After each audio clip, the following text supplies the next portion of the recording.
Call আছে অথচ জল নেই, এমনই বেহাল পরিস্থিতি রায়গঞ্জ ব্লকের বাহিন গ্রাম পঞ্চায়েতের দাসপাড়া এলাকায়। আমরা সকলেই জানি জীবনে বেঁচে থাকার জন্য জলের গুরুত্ব অপরিসীম, কিন্তু সেই জলের জন্য এখন হাপিত্তেশ করতে হচ্ছে গ্রামের মানুষকে। বাহিন গ্রাম পঞ্চায়েতের দাসপাড়া এলাকায় জলের সমস্যা দীর্ঘদিনের। সেই সমস্যা মেটাতে 2021 সালে পঞ্চায়েত সমিতি সেখানে বিদ্যুৎ চালিত একটি ওভারহেড ট্যাঙ্ক প্রকল্পের উদ্যোগ নেয়। বরাদ্দ হয় প্রায় 3,40,000 টাকা। অভিজিৎ সরকারি ঠিকাদারি এজেন্সি কাজের বরাত পায়।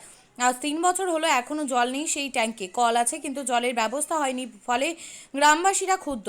তারা জল চাইছেন। তারা জানান এখানে এখনও বিদ্যুৎ সংযোগ দেওয়াই হয়নি। এদিকে ঠিকাদার পঞ্চায়েত সমিতিতে কাজ কমপ্লিট রিপোর্ট দিয়ে টাকা তুলে নিয়েছেন। ওই সময় সহসভাপতি ছিলেন মানস কুমার ঘোষ। তিনি কেন এই কাজের বিষয়টি পরিদর্শন করেননি তা নিয়ে উঠছে প্রশ্ন। ঘটনার প্রতিবাদে সরব হয়েছেন পঞ্চায়েত সদস্য রূপাঞ্জন পাল। একটু বলেন। গণেশ দাস। গণেশবাবু, এই যে যেখানে দাঁড়িয়ে রয়েছি দাসপাড়ায়, এখানে পরিশ্রুত পানীয় জল করার জন্য যে সিস্টেমগুলো করা হয়েছে, 3 বছর অতিক্রান্ত হয়ে গেলে এখনও পানীয় জল এলাকাবাসী পায়নি। এবং একটু আগেই আমাকে কয়েকজন বলছিলেন যে যদি এখানে জল পাওয়া যেত তাহলে আমাদের এত দূর থেকে জল আনতে হতো না, খাওয়ার জল। কি বলবেন এই ব্যাপারে? এটা জবের থেকে হয়েছে তবে থেকে এইভাবে পড়ে আছে।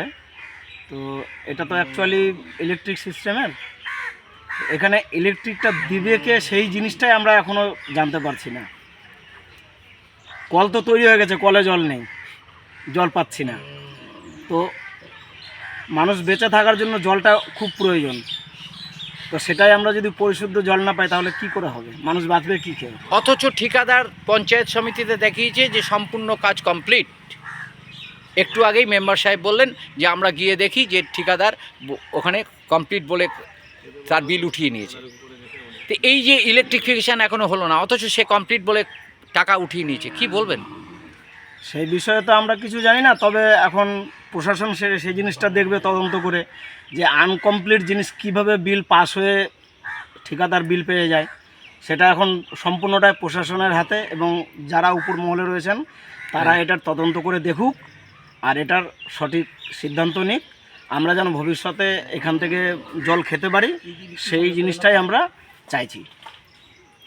একটু বলেন। আমার নাম রূপাতন পাল।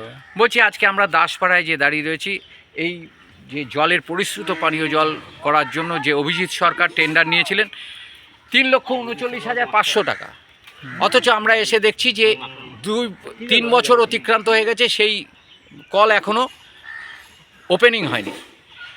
কারেন্টের অভাবে এখানে চালুই করা যায়নি। কি বলবেন এই ব্যাপারে? কিন্তু বিষয়টা হচ্ছে যে এর আগে আমি যখন মেম্বার ছিলাম না, তারপরে আমি মেম্বার হওয়ার পরে এসে আমার কাছে এটা অভিযোগ আসে, কিন্তু আমার মেম্বার হওয়ার আগে এটা অনেক আগে তৈরি। কিন্তু বিষয়টা হচ্ছে যে তখন আমি আসার পরে অনেকে অভিযোগ করলো, আশেপাশে গ্রামবাসীরা, যে এটা ইলেকট্রিক বিহীন হিসেবে পড়ে আছে, এ আর উদ্বোধন হয়নি, ইলেকট্রিক সংযোগ নেই। তো এটা নিয়ে আমি তখন পঞ্চায়েতে যোগাযোগ করি।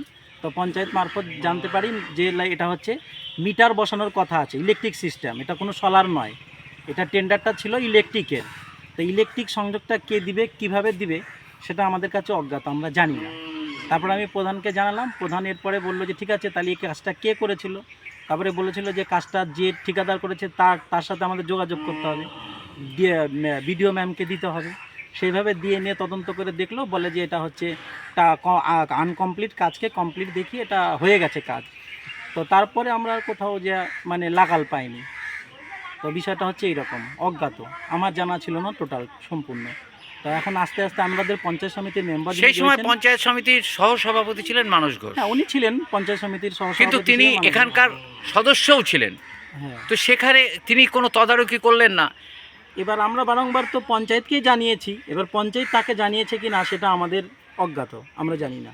কিন্তু বিষয়টা হচ্ছে আমরা প্রধানকেও জানিয়েছি, আমি নিজে, তারপরে হচ্ছে আমাদের যে অঞ্চল প্রেসিডেন্ট রয়েছেন তাকেও জানানো হয়েছে যে কাজটা যেন হয়।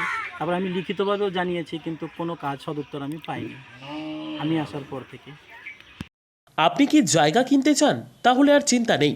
34 নম্বর জাতীয় সড়কের ধারে রায়গঞ্জের নট্টপাড়ায় ঠিক বিপরীতে নিউ উকিলপাড়ায় আজই সুলভ মূল্যে জায়গা কিনুন, গড়ে তুলুন নিজের স্বপ্নের ঘর। তাই আর অপেক্ষা না করে আজই চলে আসুন আমাদের এখানে, দেখে যান জায়গা। মন পছন্দের স্বপ্নের প্রাসাদ গড়ে তুলুন আপনার কেনা এই জায়গায়। তাই আজই যোগাযোগ করুন আমাদের সাথে। আমাদের ফোন নম্বর 8617827851, 6295828888। 881 8617033767। তাই আর দেরি নয়, আজই আসুন নিজের পছন্দের জায়গা কিনতে। বিয়ে হোক বা যে কোনো অনুষ্ঠান, ছেলেদের আধুনিক মানের পোশাকের বিপুল কালেকশন নিয়ে হাজির গোয়ালপুকুরের সরকার ড্রেসেস। ভালো ব্র্যান্ডের জামা কাপড় নিতে চান? তাহলে আর দেরি কিসের? এক্ষুনি চলে আসুন সরকার ড্রেসেসে। গোয়ালপুকুরের শাহাপুর বাজারে খুলে গেল সরকার ড্রেসেস। ব্র্যান্ডেড জিন্স প্যান্টে রয়েছে কালারের পুরো গ্যারেন্টি। ব্র্যান্ডেড জিন্স প্যান্ট ছাড়াও রয়েছে shirt, T shirt, panjabi, cargo jeans, cotton pant, half pant সহ যাবতীয় পোশাক থাকছে এখানে। সকল প্রকার কেনাকাটায় থাকছে আকর্ষণীয় উপহার। তাই আজই আসুন আমাদের প্রতিষ্ঠানে। আমাদের ঠিকানা সরকার ড্রেসেস, শাহাপুর বাজার, গোয়ালপুকুর, উত্তর দিনাজপুর।